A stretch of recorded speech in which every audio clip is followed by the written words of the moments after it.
Hello, John from the Lib Dem Podcast here. We are delighted to say that this episode is sponsored by Pray to Reigns. Now more than ever, you need a professional-looking online presence and website. Pray to Reigns have been helping Liberal Democrat campaigns succeed for 18 years.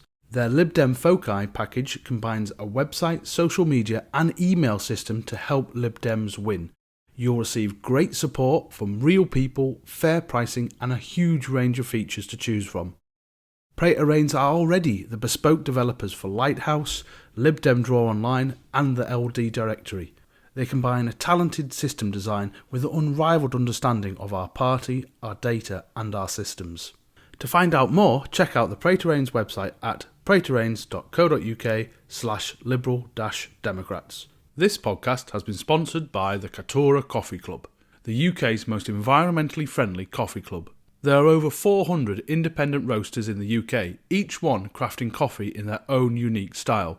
Katora Coffee Club works with some of the best to take you on a voyage of coffee discovery. The Katora Coffee Club delivers ethically sourced and independently roasted coffee directly to your door.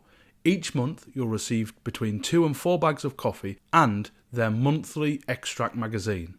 Even better for Lib Dem podcast listeners, use the code BETTERCOFFEE to save 5% on subscriptions and gift boxes for a limited time only. All Katora Coffee Club boxes are carbon negative and offset the CO2. So why not do some good, enjoy some great coffee and check out the website www.katoracoffeeclub.com. Now, back to the podcast.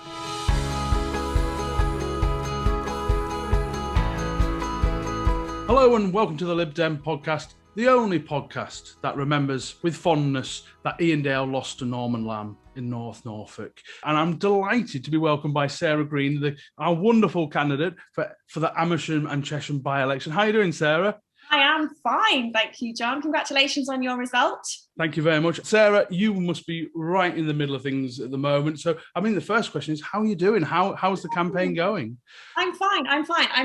There is such a buzz, there is such an energy, and it's building. So every day, something new, there's something extra, there's extra people. And so it's very exciting. And of course, there are 2 by-election HQs that we have. And so it's actually quite fun to kind of go from one to the other and see the momentum build and, the stake board start go up across the constituency and stuff. So I'm fine. Ask me in a month. You joined the Lib Dems roughly about the same time I did, actually. So why did you become a Lib Dem? Well, I suspect, like lots of other people, I was probably a Liberal or a Liberal Democrat, but probably a Liberal for a very long time and would probably not have used that label, probably wouldn't have identified as such. And it wasn't until I was at university. So I was studying international relations in the fantastic Aberystwyth University, plug for Aberystwyth there. And I became the chair of the Amnesty International Society. So we were doing all sorts of wonderful stuff on human rights. And it was being with other people who identified as a Lib Dem, and it was obviously the time of the Iraq War and our strong opposition to the Iraq War. And so it was being introduced to kind of other Lib Dems. I was like, well, actually, I probably identify as a Liberal Democrat. And so your question was, how long have I been a Lib Dem? Probably most of my life. Yeah. I joined the party over Iraq War, civil liberties. 90 days without charge, 90 days without detention, all those ID cards that came, which is obviously very topical now because they're doing it again. Obviously, you are in the centre of an absolute whirlwind at the moment in terms of a campaign. So what's it like being a candidate in the middle of a by-election? So it's a lot of fun. It's very humbling. It's very humbling because, you meet people on the doorstep and they raise issues with you, but you will know that as a councillor yourself, John. It's actually not about you. Yeah. It's about the people on the doorstep that you meet and the lives that you can impact and the people you can help. So it's a lot of fun, I have to say. And there are some fantastically talented people working on the campaign. I'm in awe of some of them. I really, really am. But fundamentally, it's really not about me. It's about the people that I meet on that doorstep and who you meet on your doorstep when you're helping your local community. Like it's the pride we take, and also it's the privilege as well. Actually, you know, it's an incredible sense of achievement you get, even just helping one person on that street, making a difference to their lives. We can never understate what a colossal privilege that is. It is, and what, in particular here in Chesham and Amersham, what we are hearing back from everyone who's going out and knocking on doors, but you know, I can absolutely relate to this, is every single person will come back and tell you that they're getting a great reception on the doorstep because people, you know, my neighbours aren't used to politicians knocking on their door and asking how they're doing. They've just been taken for granted because it's, you know, it's a part of a country which has, you know, historically been true blue, and they have been taken for granted. It's, you know, and that's the thing that is quite overwhelming, is when you realise that somebody's lived in that property for, you know, however many years and has never ever been canvassed. No one has ever knocked on their door and asked, you know, how are you doing? How are things? Is there anything we can help you with? Like, that's a shocking state of affairs. It really, really is, that they can be taken for granted in that way. And that's the overwhelming message I'm getting at the moment is, you know, we're getting a really warm reception because people just aren't used to it, and they're not used to having politicians checking in on them. And so one of the questions our listeners asked was actually, why do you want to be an MP for Chesham and Amersham? I think because I give a damn. I care. Like, if you want to change the system, I think Shirley Williams kind of phrased it probably far more articulately than I can. But like, when I help neighbours with their ID card fraud, when I've helped, you know, friends with, you know, form filling, whatever it might be, and I'm sure many other Lib Dems can relate to this, you realise very quickly that it's not an individual case, that it's systemic, that it's the system that needs to change. And if you want to make that change, if you want to have that impact, you have to get involved in politics. And, you know, I'm in the right place at the right time. And again, it goes back to right when we both first joined the party. The thing that went through my head is either you can moan about it, shouting at the TV, or you can get off your backside and do something about it. Yeah, exactly. And, you know, why not? We've got such a good opportunity here to really, you know, have a big impact. And I'm up for that. And obviously Lib Dems all love a by-election. I think Laura Gordon said it's like a holiday, but you can keep campaigning. I kind of said something about Laura. Because by-elections are a fantastic opportunity, not just to win a seat and elect another brilliant Lib Dem MP, but actually to change the narrative. You know, it gives the Lib Dems a huge boost. It also lets Boris Johnson know, who feels probably a little bit untouchable, that, you know, there's a lot of Britain that doesn't agree with what his government is doing. I can add to your list of reasons to go to by-election, as I completely agree with the ones that you've just made. But like, it's also immense fun. Yeah. Like, there's a real buzz and a real momentum. All the by-elections that I've ever been to, I've always come away having learned something. So like, it's fun, you learn something. I think it might have been Eastleigh. I don't know if you ever went to the Eastleigh by-election. No, a bit far for me, that one. Right. So at Eastleigh, one of the tasks you were given if you'd kind of like done some door knocking and needed to sit down was to handwrite post-it notes. And I remember at the time thinking, are you mad?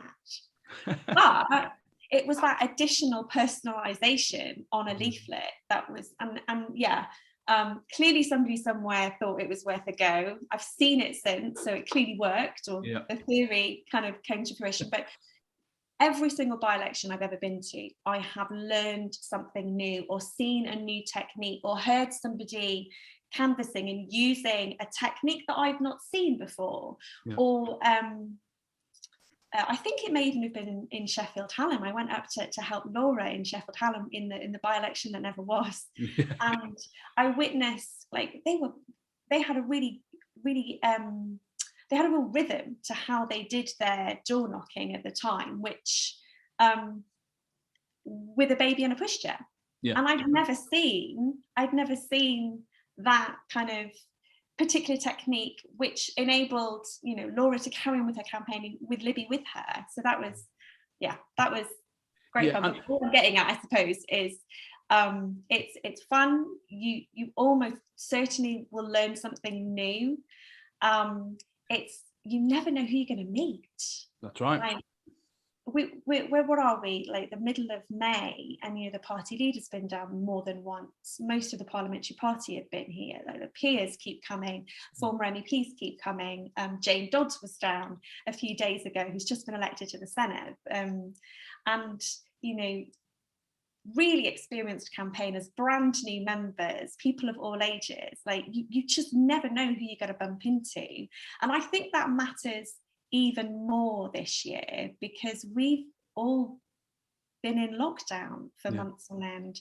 We haven't had our party conference. We haven't had that chance to be one big Liberal family together. And so if you're missing that, then come and see some Lib Dems and knock on some doors at the same time.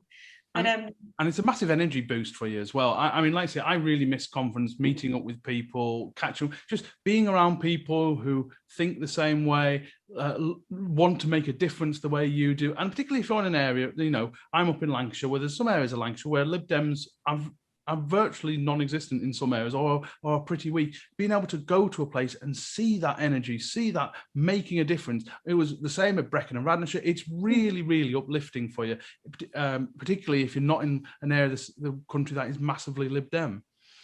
Yeah, and I think, so some of the Liberal Democrats I have the most respect for are those who aren't in areas which you would think of as traditionally Lib Dem. Rather than naming names, that might get me into a little bit of trouble.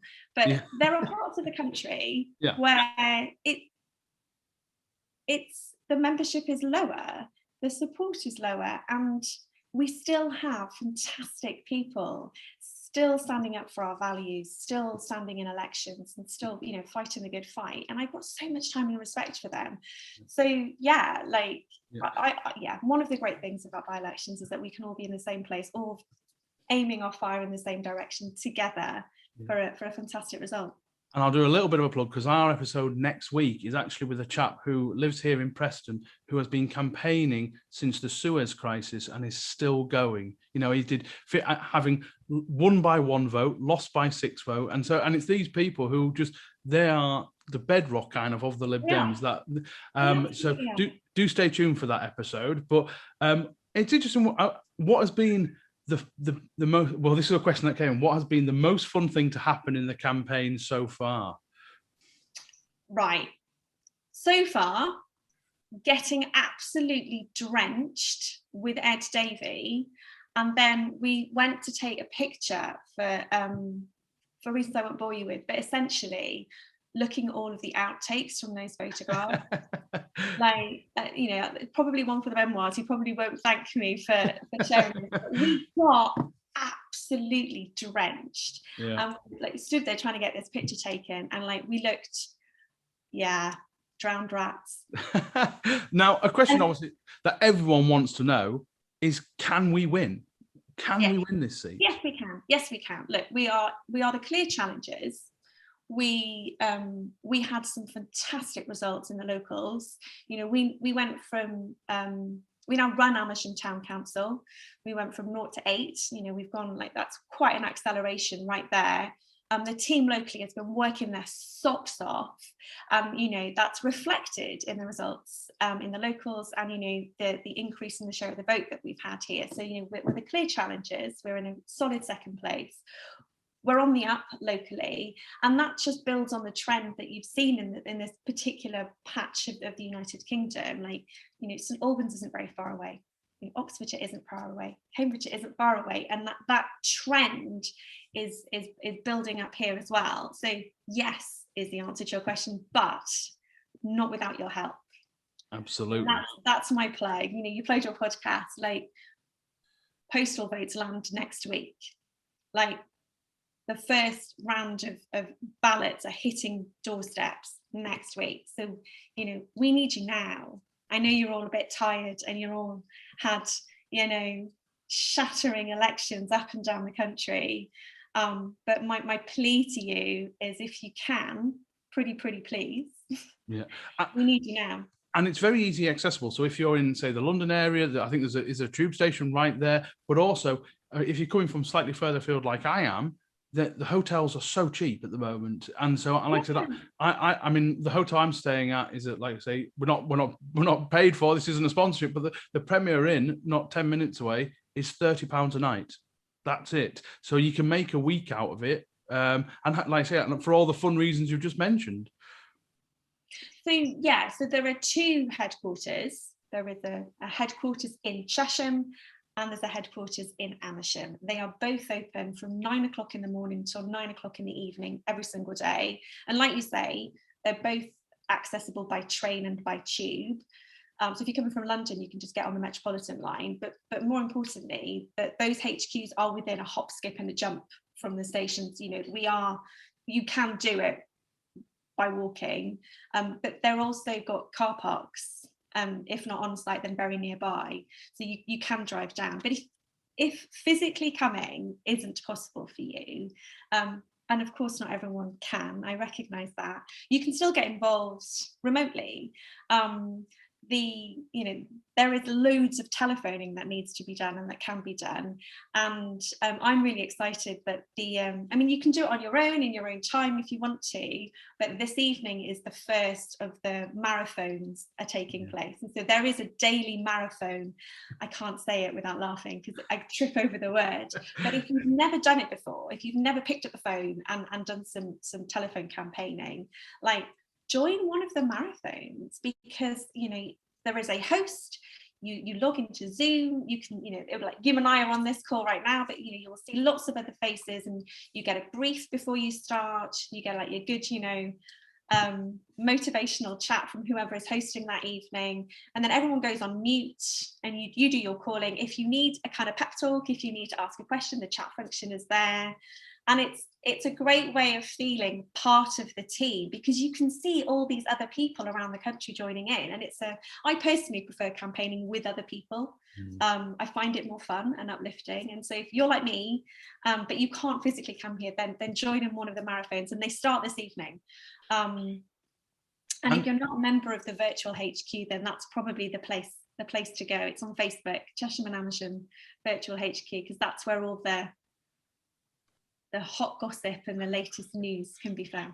And also you have a website as well up, so if people don't have time or or whatever, you can donate money, or every penny helps with the campaign. Absolutely. By-elections are run on people, money and data is basically what the thing, and we need all three. So please do go check out if you can get down there, particularly early. I suppose the final thing that obviously comes up in the HQ, we have a big sheet that's always said wish list of things that they want people to bring down. It usually involves cakes and cans. So what's your personal wish list? What would you like to have someone bring down? Oh, I don't know. Oh, that's a very good one. What's your by-election snack of choice? Is probably my by-election snack of choice is nuts. I'm powered by porridge and nuts. The thing is, I'm constantly snacking. So probably trail mix and nuts is probably the answer to that question. But I mean, I'll just eat anything. It's perfectly acceptable. Perfectly acceptable to snack during any sort of election period. I think, as anyone knows who's been in it, kind of normal eating routines seem to go completely out of the window when you're on a by-election. Diet Coke is the other one. We had this conversation in the last podcast. Diet Coke is terrible. It is awful stuff. But we're going to have to agree to disagree on that. Right, okay. Well, I'm not coming down. I've decided. Other beverages are available. Yes, thank you very much. No, but thank you so much for your time today. It's been wonderful seeing you. Obviously, do go down. Do go on the website. Do phone. Do donate. Just there's loads and loads of ways. It's wonderful to see you. It really, really would. And there's a very warm welcome waiting for you. Yeah. Thank you, John. You're very welcome. And thank you very much for listening. Do follow Sarah on Twitter and do log on to the Virtual HQ if you're a Lib Dem member to find out what's going on. Thank you very much for listening or watching this podcast.